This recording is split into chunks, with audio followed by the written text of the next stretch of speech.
I'm going to give you 60 seconds. I want to see which one of you can build the tallest tower that could also withstand a slight tremor. Alright.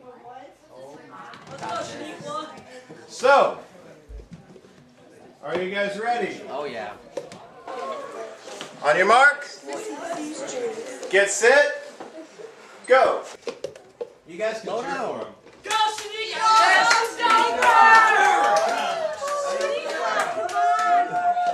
Go, Shanika! Hey, chill. What are you making? I got this. Hey, I got this. Slow down.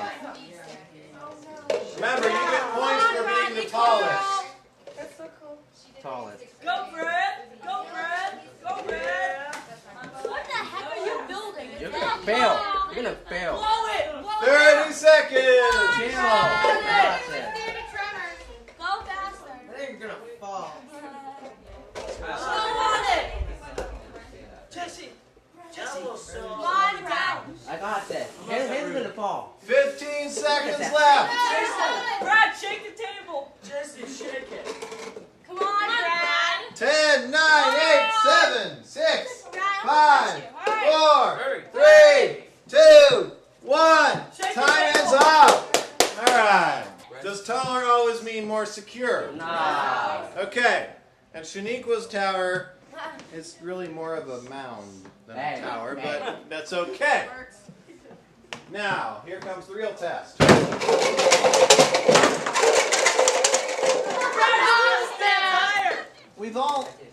A lot of us have felt like we were at where JC is, where he was.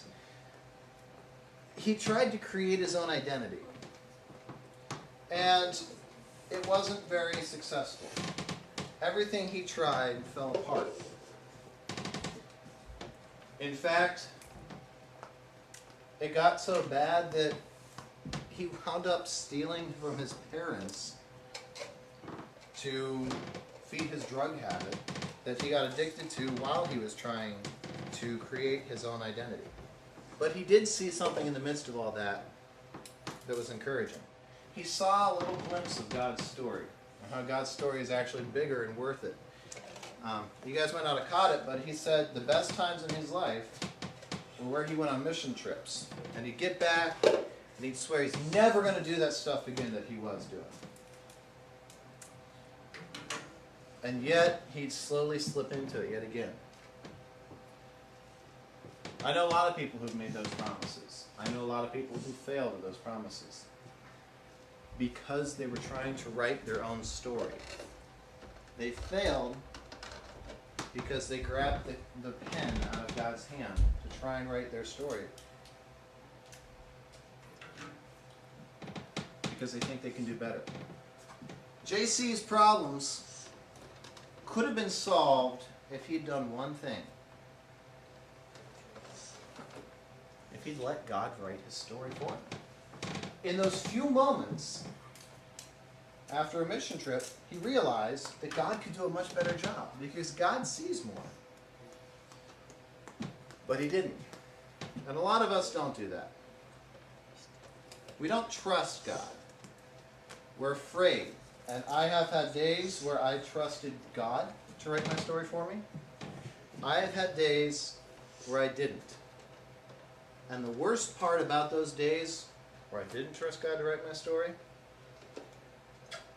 I found that I didn't know who I was. I had no clue. I might not have been a goth or a jock or any other stereotype. But there were days where I would be willing to do things that I knew weren't right just to fit in. But if you let God write your story, if you trust Him to be the one in charge of writing who you are and what you do in life, it provides you safety, provides you security, and it provides you a foundation that's going to stand.